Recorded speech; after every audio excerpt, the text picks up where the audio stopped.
New at 6, the West Springfield man found not guilty of killing 7 motorcyclists in New Hampshire will serve 18 months of probation after pleading guilty to driving under the influence a month before that deadly crash.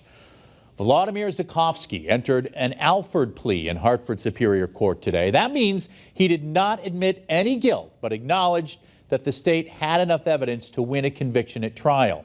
He was arrested for driving under the influence in East Windsor in May of 2019. Connecticut officials alerted to the Massachusetts RMV, but his license wasn't immediately suspended due to a backlog of out-of-state driving offenses.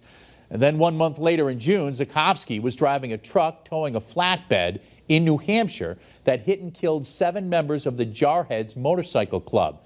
In 2022, a jury found him not guilty of multiple manslaughter and negligent homicide charges connected to that incident.